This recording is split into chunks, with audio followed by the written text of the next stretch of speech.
안녕하세요. 하루 필수 말씀 충전 하필 큐티 조정환입니다. 오늘 함께 나눌 하나님 말씀은 누가복음 8장 1절에서 15절까지 말씀입니다. 네, 함께 읽으면서 묵상하시죠. 그 뒤에 예수께서 고을과 마을을 두루 다니시면서 하나님의 나라를 선포하고 그 기쁜 소식을 전하십니다. 12제자가 예수님과 동행하였는데, 그리고 이제 여성들에 대한 이야기 소개들이 등장을 해요. 악령과 질병에서 고침받은 몇몇 여자들도 동행을 하는데, 일곱 귀신이 떨어져 나간 막달라 마리아, 헤롯의 청지기인 구사의 아내 요한나, 또 수산나, 그 밖에 여러 다른 여자들이 있었다라고 이야기하면서 그들이 자기들의 재산으로 예수님의 일행을 섬겼다라고 이렇게 이야기를 하고 있어요. 오늘 이 여성들의 소개가 씨 뿌리는 사람의 비유라고 우리가 알고 있는 이 다음에 나오는 비유의 이야기들을 해석하는 데 중요한 키가 될 수 있을 것 같아요. 바리새인들과 율법 학자들은 예수님의 복음에 지금 반응하는 게 굉장히 떨떠름하고, 예수님께서 말씀하시는 또 행하시는 복음의 일들에 동참하지 않으려고 하는데, 오늘 소개되는 이 여성들은 그 복음에 정말 가까이에서 행동하고 있고, 그렇게 사랑으로 섬기고 있는 것들을 우리가 보게 돼요. 특히 여기에서 이제 악령과 질병에서 고침받은 몇몇 여자들 하면서 이제 영적으로 문제 있었던 사람 중에 이제 나은 사람들도 있었고, 그 중에 한 사람이 일곱 귀신 떨어져 나간 막달라 마리아라고 지금 소개하고 있는 거고, 또 헤롯의 청지기인 구사의 아내라고 이야기를 한다면, 헤롯의 청지기면은 이제 헤롯이 가지고 있는 땅을 관리하는 사람이 될 텐데, 뭐 이제 그런 사람일지 아니면 정말 헤롯을 뭐 위에서 일하고 있는 왕궁의 어떤 귀족 중에 한 사람이었는지 우리가 뭐 쉽게 판단하기는 조금 어렵습니다만, 어쨌든 그런 귀족 가문에 있는 여성인 요한나, 그리고 뭐 자세히 설명은 안 하지만 수산나, 그리고 그 밖에 다른 여자들이 함께 있고, 그들이 자기들의 재산을 뭐 모았다든지 공동의 재산을 만들었다든지 이런 식으로 해서 예수님의 일행을 섬겼다라고 하는 이 말을 보았을 때, 단순히 여성들이 어떤 수동적인 예수님의 섬김이 아니라 자발적이고 능동적으로 예수님을 섬기고 있는 그런 모습들을 보게 돼요. 특히나 이제 영적으로 문제가 있었다가 나았다든지, 아니면 헤롯의 청지기인 굉장히 귀족 가문의 여인인 이 요한나라든지, 이들이 함께 예수님의 복음 사역을 위하여서 헌신하는 모습을 우리가 생각을 해본다면, 어떤 지위 고하를 막론하고 그 복음의 사역에 함께 동참하고 연합하는 이런 일들이 지금 벌어지고 있다는 사실을 우리가 생각을 한 뒤에 이 다음 비유를 한번 생각을 해보셨으면 좋겠어요. 무리가 많이 모여들고 각 고을에서 사람들이 예수님께로 나오니까 예수님께서 비유를 들어서 말씀하십니다. 우리가 잘 알고 있는 내용들이죠. 씨 뿌리는 사람이 씨를 뿌리러 나갔어요. 그 씨를 뿌리는데 덜어는 길가에 떨어졌고, 이 길가에 떨어진 씨앗은 발에 밟히기도 하고 하늘의 새들이 쪼아먹기도 했어요. 또 덜어는 돌짝밭에 떨어졌어요. 그래서 싹이 돋아나다가 물기가 없어 말라버렸어요. 또 덜어는 가시덤불에 빠지니까 가시덤불이 함께 자라서 그 기운을 막았다라고 이렇게 이야기를 해요. 그런데 덜어는 좋은 땅에 떨어져서 자라나서 100배의 열매를 맺었다. 예수님께서 이 말씀을 하시고 들을 귀가 있는 사람은 들어라 하고 외치셨습니다. 이제 이 비유에 대한 해석을 뒤에 예수님께서 하시겠지만, 우리가 이 장면들을 생각을 할 때에 어떤 단계가 지금 있다는 것을 우리가 발견을 하게 돼요.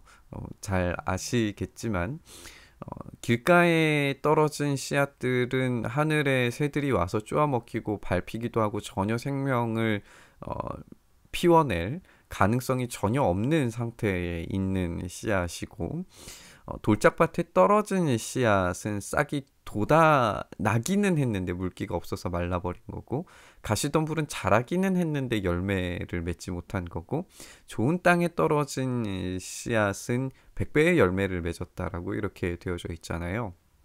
상황을 한번 생각을 해보면, 지금 밭에다가 돌이 많고 가시덤불이 많은 밭에다가 농사꾼이 이렇게 씨를 뿌렸다라고 그렇게 생각이 들기보다는, 농사꾼이 밭에다가 씨를 뿌리고 있는데 그 씨앗의 아주 일부가 길가에 떨어지기도 하고 돌짝밭에 떨어지기도 하고 가시덤불에 떨어지기도 한 것처럼 보이는 거예요. 농사꾼이 일부러 그렇게 흩어 뿌린 것은 아니었겠지만 그렇게 떨어진 밖에 나간 그런 씨앗들이 있다는 거죠. 이 비유를 예수님께서 어떻게 해석하시는지 뒤에 있는 이야기를 통해서 다시 한번 확인해 보죠. 예수님의 제자들이 이 비유의 뜻이 무엇인지를 질문을 했어요. 너희에게는 하나님 나라의 비밀을 아는 것을 하나님께서 허락하셨다라고 이야기를 하세요. 여기에 이제 비밀이라고 하는 단어가 미스테리온이라고 되어져 있는데 미스테리예요. 말 그대로 미스테리. 그런데 이 미스테리를 다른 사람들에게는 비유로 말씀하셨어요. 그들이 보아도 보지 못하고 들어도 깨닫지 못하게 하려는 것이다. 이사야에서 나왔던 말씀이죠. 그러니까 이렇게 비밀로 비유로 등장하게 되는 하나님 나라의 이 복음, 이 비밀이 우리의 능력과 우리의 지혜와 지성으로는 도무지 깨달을 수 없지만 예수님께서 이 비밀을 알려주셨을 때 예수님께서 그 비밀을 열어 젖혀서 알려주실 때 그때 우리가 그 비밀을 깨달을 수 있게 된다라고 하는 이야기를 예수님께서 말씀하고 계세요.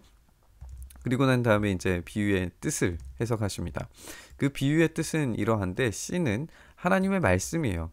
하나님의 말씀이 광범위하게 퍼지게 될 거예요.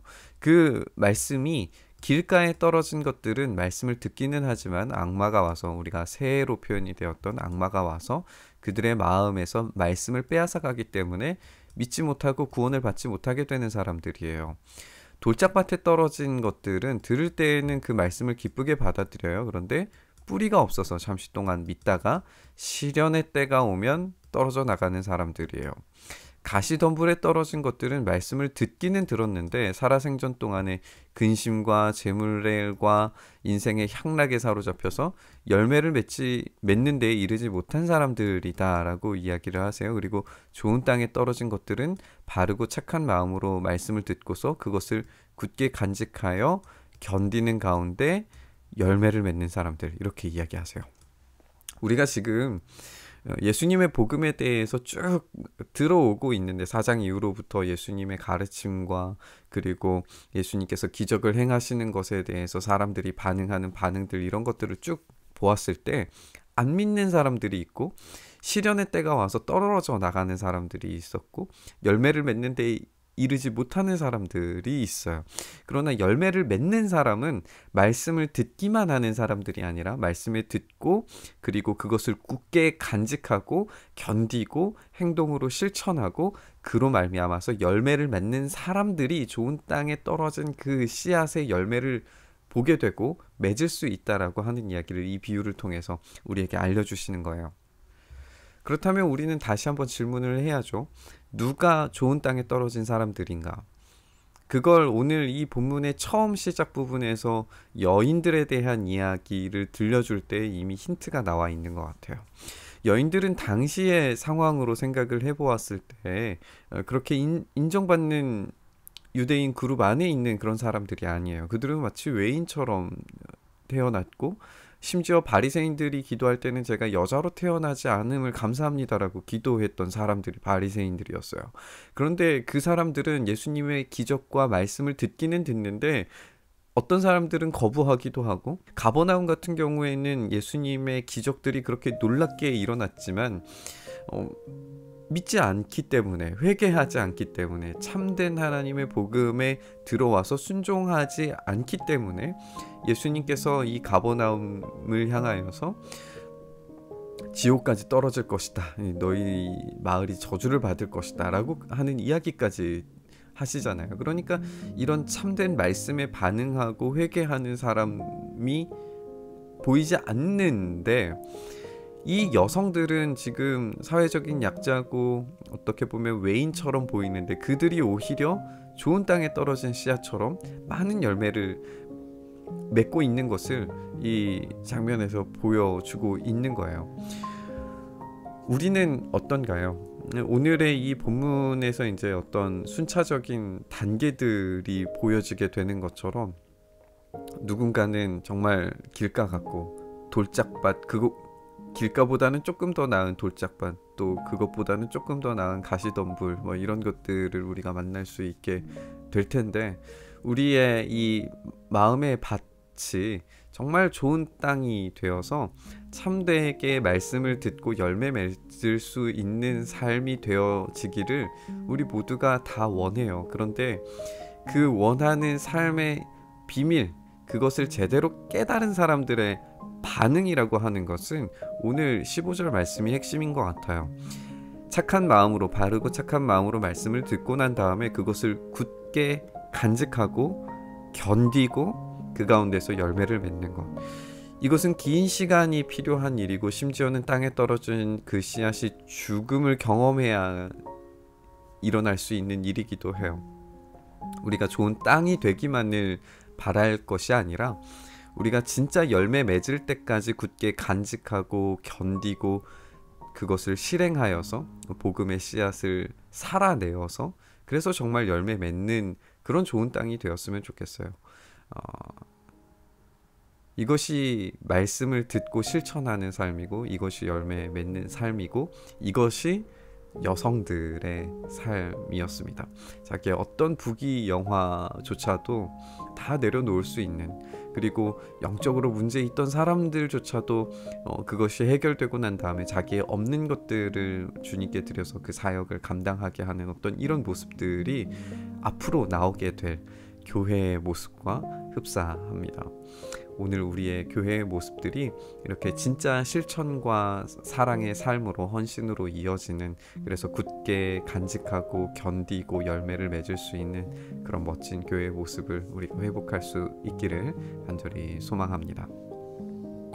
주님, 우리가 그렇게 좋은 땅처럼 우리가 주님께서 주신 이 말씀을 받고 우리가 이 가운데에서 견디고 간직하고, 그리고 이 싹을 틔울 수 있을 때까지 우리의 삶을 부단히 주님의 말씀과 성령의 단비로 우리의 삶을 채워가서 이 복음의 씨앗이 확장되고 자라가서 마침내 열매 맺을 수 있는 귀한 은혜의 삶을 우리가 살아낼 수 있도록 주님 붙잡아 주시고 인도하여 주시옵소서. 그렇게 우리에게 일용할 양식과 주실 물들을, 우리가 단비들을 갈급하게 주님 간절히 간구하오니, 주님 우리에게 은혜를 더하셔서 우리가 주님께서 주시는 그 은혜의 단비로 말미암아 마침내 열매 맺을 수 있는 우리의 삶 되도록 주님 역사하시고 인도하여 주시옵소서. 그렇게 우리와 함께 하시기를 간절히 소망하며 우리 주님 예수 그리스도의 이름으로 기도드리옵나이다.